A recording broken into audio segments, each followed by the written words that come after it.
Hello दोस्तों, आज हम बात करने वाले हैं कि ऐसी कौन कौन सी गलतियां महिलाएं करती हैं जिसके कारण बाद में जब उन्हें प्रेगनेंसी कंसीव करनी होती है तो प्रेगनेंसी कंसीव करने में दिक्कतें आती हैं। तो आज की वीडियो में हम यही जानने वाले हैं कि अक्सर महिलाएं कुछ ऐसी गलतियां करती हैं कि बाद में जब उन्हें प्रेगनेंसी कंसीव करनी होती है तो प्रेगनेंसी कंसीव करने में दिक्कतें आती हैं, या कई बार ऐसा होता है कि प्रेगनेंसी कंसीव नहीं होती है। तो ऐसी कौन कौन सी गलतियां होती हैं, आज हम इन्हीं के बारे में बात करते हैं। तो सबसे पहली गलती क्या होती है? पीरियड के साथ छेड़छाड़ करना। अगर किसी महिला के यहाँ कोई पूजा है या कोई प्रोग्राम है तो महिलाओं का अगर उस समय पीरियड है तो दवा खा के पीरियड को पोस्टपोन कर लेती हैं, यानी आगे बढ़ा लेती हैं। तो पीरियड तो आगे बढ़ जाता है लेकिन उनके जो हार्मोन होते हैं वो डिस्टर्ब हो जाते हैं, यानी इम्बैलेंस हो जाते हैं, जिसके कारण उन्हें आगे चलकर कई बार प्रेगनेंसी कंसीव करने में दिक्कत हो सकती है। और इसके बाद होता है आईपिल टैबलेट का इस्तेमाल। जो इमरजेंसी टैबलेट होती है, यानी अगर आपने असुरक्षित यौन संबंध बना लिए हैं और 72 घंटे के अंदर वो टैबलेट ली जाती है गर्भधारण को रोकने के लिए, तो अक्सर महिलाएं वो टैबलेट बार बार लेती हैं। हर 2 महीने 3 महीने में ये टैबलेट का इस्तेमाल करती हैं। ये टैबलेट ले सकते हैं लेकिन साल भर या 6 महीने में एक आध बार आप ले सकते हैं।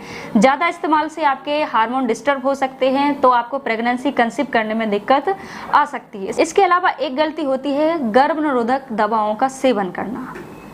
अगर आपको आगे चल के कभी भी प्रेगनेंसी कंसीव करनी है तो आपको डॉक्टर की सलाह से कुछ ऐसी दवाएं लेनी चाहिए, ऐसी मेडिसिन लेनी चाहिए जिससे आपको जब आप गर्भनिरोधक दवाएं बंद करें तो आपकी फर्टिलिटी तुरंत वापस आ जाए। क्योंकि कुछ दवाएं, कुछ इंजेक्शन ऐसे होते हैं जिनको बंद करने के बाद भी आपकी फर्टिलिटी वापस नहीं आती है, कई महीने आपको फर्टिलिटी वापस आने में लग जाते हैं। इसलिए आपको डॉक्टर की सलाह से वही गर्भनिरोधक लेना चाहिए जो बंद करने के तुरंत बाद आपकी फर्टिलिटी वापस आ जाए।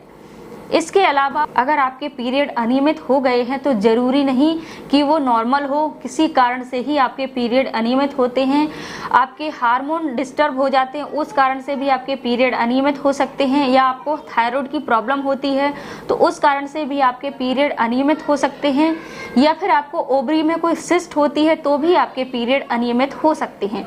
अगर आप इनका समय पर इलाज नहीं कराएंगे तो हो सकता है आगे चलकर आपको प्रेगनेंसी कंसीव करने में दिक्कत हो सकती है। कई बार ऐसा होता है कि आपको सफेद पानी की समस्या होती है, तो कई बार सफेद पानी आना नॉर्मल होता है, लेकिन आपको इस पर ध्यान देना है कि अगर आपका जो सफेद पानी आ रहा है उसका रंग पीला तो नहीं हो रहा है, मात्रा बढ़ तो नहीं रही है, या आपको योनि में खुजली तो नहीं हो रही है। अगर इनमें से कोई भी समस्या हो रही है तो आपको ये इन्फेक्शन का एक कारण होता है। अगर आप इसका समय पर इलाज नहीं कराएंगे तो ये इन्फेक्शन आपका बच्चेदानी तक पहुंच जाता है, तो इस कारण से भी आपको प्रेगनेंसी कंसीव करने में दिक्कत हो सकती है। कई लोग अपना वेट कम करने के लिए बहुत एक्सेसिव एक्सरसाइज करते हैं, यानी बहुत ज़्यादा व्यायाम करते हैं। तो ज़्यादा व्यायाम करने से आपके कई बार पीरियड अनियमित हो जाते हैं या फिर कई बार पीरियड रुक जाते हैं, तो इस कारण से भी आपको प्रेगनेंसी कंसीव करने में दिक्कत हो सकती है। आजकल ज़्यादातर देखा गया है कि जो कपल्स होते हैं वो अपनी पहली प्रेगनेंसी देरी से चाहते हैं, तो उनको हम बता दें कि लगभग 35 साल से पहले आप अपनी फैमिली कंप्लीट कर ले, क्योंकि 35 साल के बाद से आपकी जो फर्टिलिटी है वो कमज़ोर होने लगती है, जिससे आपको प्रेगनेंसी कंसीव करने में दिक्कत हो सकती है। तो आशा करते हैं आपको जानकारी अच्छी लगी होगी। अगर जानकारी अच्छी लगी तो वीडियो को लाइक करना ना भूलें।